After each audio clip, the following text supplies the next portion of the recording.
White nationalism is on the rise in Canada. What does it have to do with women? I'm Andrea Gunrat at the Canadian Women's Foundation. Welcome to All Right, Now What, a podcast from the Canadian Women's Foundation. We put an intersectional feminist lens on stories that make you wonder, why is this still happening? We explore systemic roots and strategies for change that will move us closer to the goal of gender justice. The work of the Canadian Women's Foundation and our partners takes place on traditional First Nations, Métis, and Inuit territories. We're grateful for the opportunity to meet and work on this land. However, we recognize that land acknowledgements are not enough. We need to pursue truth, reconciliation, decolonization, and allyship in an ongoing effort to make right with all our relations. Navaid Aziz and Stephanie Carvin published Hate in Canada, a short guide to far-right extremist movements. It says far-right extremism is a form of ideologically motivated violent extremism, but one that is difficult to describe. There is no one single ideology motivating these groups, but there is a shared framework of beliefs, ideas, concepts, and literature that cuts across them. White nationalism is a core concept in this extremism, and many experts say it's becoming more mainstream. In Canada, it's been the basis of all kinds of dangerous things, including deadly attacks, misinformation campaigns, and harassment and hate towards public figures, politicians, and journalists, particularly women of color. In the swirl of media coverage about these issues, it can be hard to sort out what it's about and the implications from a gendered and rights perspective. I spoke with Erica Ifill, whose analysis is so clarifying. Erica is a journalist, economist, and anti-racism expert. She founded Not in My Color, an intersectional business consultancy. She also co-founded the Bad and Bitchy podcast, which offers a critical analysis of politics and pop culture through the lens of intersectional feminism. She's a columnist for the Hill Times, and she's also written for several outlets, including the Globe and Mail, Refinery 29, Chatelaine, and Maclean's.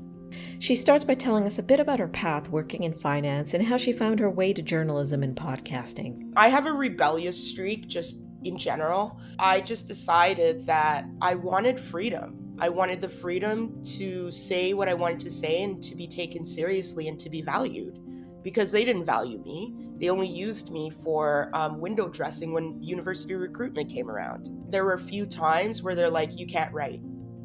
Your writing is not good. So I became a journalist. I literally kind of did it to prove them wrong. It was out of pettiness and spite. It really was. People say that you shouldn't be petty. Yeah, you should. If you're constructively petty, you could tell stories like this all the time. Like, I remember being so angry about the way I was being treated. I remember my mom telling me, she's like, there's nothing wrong with anger as long as you can channel it. You should be friggin' angry. You should be angry. If you're not angry, then you're either too privileged or you're not paying attention. Stop telling women that they shouldn't be angry. The hell they should. I'm angry. I'm angry at patriarchy. I'm angry that I still have to be co-signed by a white male to be taken seriously in the workplace. I'm angry about that. Why aren't you angry? And why is that something that you're perpetuating to younger women? My anger got me a podcast. So Bad and Bitchy is a podcast that basically, it started out with 3 of us, and now there's 2, where we're all intersectional feminists who are really trying to break down policy and pop culture from that lens, from that intersectional lens, and explaining how it works within the structures that are built here.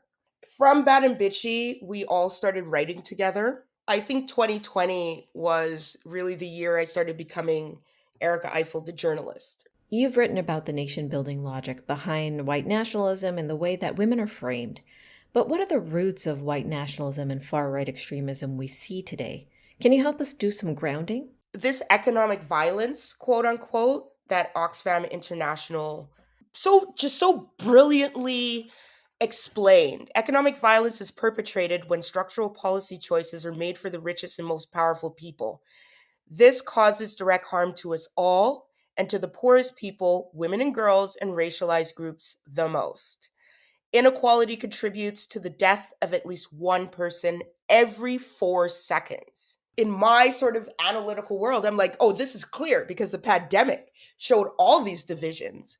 I go back to like the 70s and 80s where you have this push towards supply side economics or supply side theory. The idea is that consumers will benefit from greater supplies of goods and services at lower prices and employment will increase. Every sort of economic policy until now has been, since I would say the mid 70s, when the oil crisis happened, to now, is some form of that. If you think about the too big to fail, for example, was the reason why we had to bail out banks. This idea that these companies are too big to fail. Well, once deregulation happened in the public sector and the private sector, you were going to get massive mergers and acquisitions because it's about power.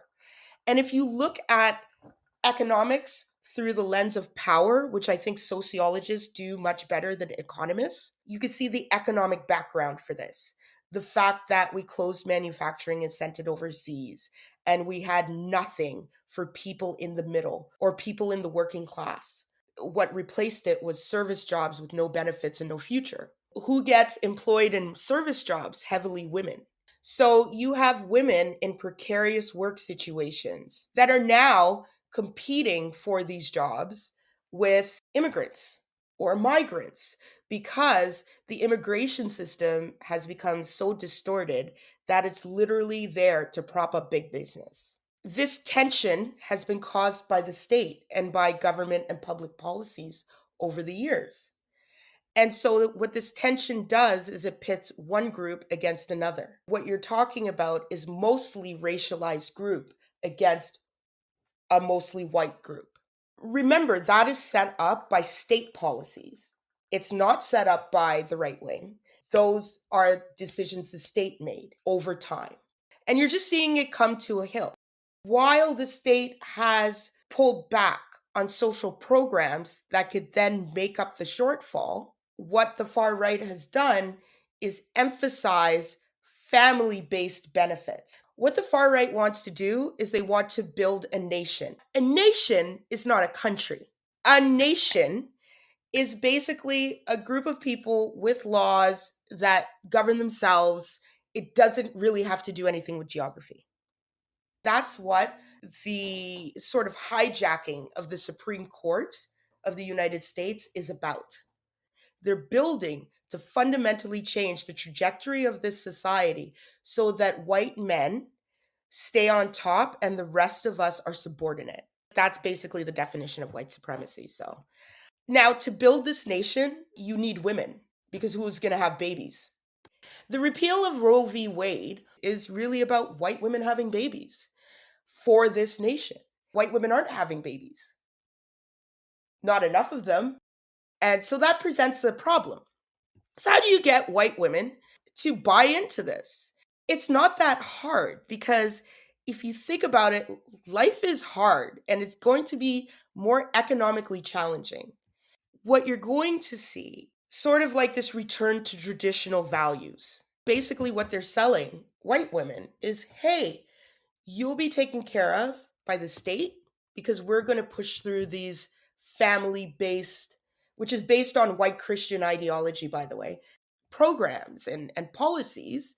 We're going to make sure that you have a husband to take care of you. And we're going to protect you from these immigrant masses. What you need to give us is your freedom. So when the economics becomes to the point where we have an affordability crisis, that question is going to be more stark for a lot of women. I literally have a picture of a truck at the convoy saying that it's not about vaccine mandates. Yet that's something the media kept pushing. No, not when you have people deep in the far right movement organizing this thing. Not when you see swastikas so freely displayed.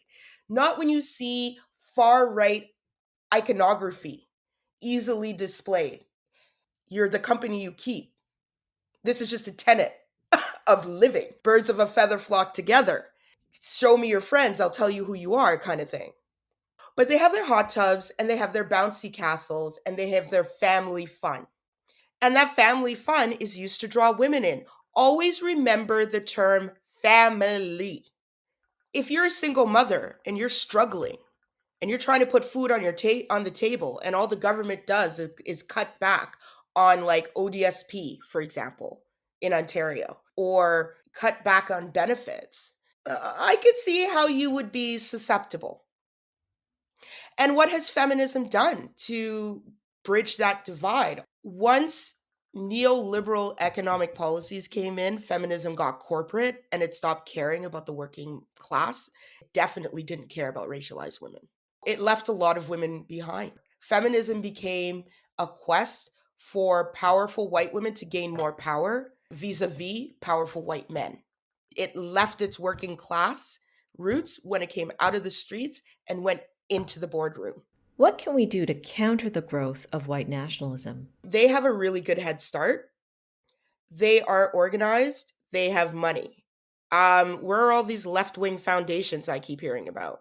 Yeah, I'm going to bring you into this. I have yet to hear the Canadian Women's Foundation reach out to Bad Bitchy and say, hey, how can we help you? How can we help you fight this? One of the biggest issues is money. You want to counter this? Well, you're going to have to build stuff digitally. I mean, we've been doing our part as much as we can, but we need all hands on deck. And we need the money to grow our sort of influence and our presence. We actually need, ironically, more money to give out more free content, because we need to get paid too, because that's a lot of work. Because people are doing it off the side of their desk, they don't have time to reach out to others who are doing the same thing and form those networks and those connections that need to be formed across borders. This needs to be global. You go to America and people are already doing this work and they're talking about it. BIPOC women, especially women, are the ones have been fighting back. It is the feminists, the real feminists, that have been fighting back. A, it's game time. B, we all have skin in this game. This is not a people of color problem to solve. All right, now what? We need to support feminist voices in traditional and new media to do what they do best. Speak truth to power and spotlight the uncomfortable, scary, and sometimes ignored trends that we don't always want to talk about. Erica's critique of philanthropic bodies is powerful and tough to take to heart. Those of us who aspire to boost human rights and democracy and civic participation in gender justice, like the Canadian Women's Foundation, need to aspire to do more to boost feminist creators and media makers. I'm thankful for the challenge and excited to explore rising to it.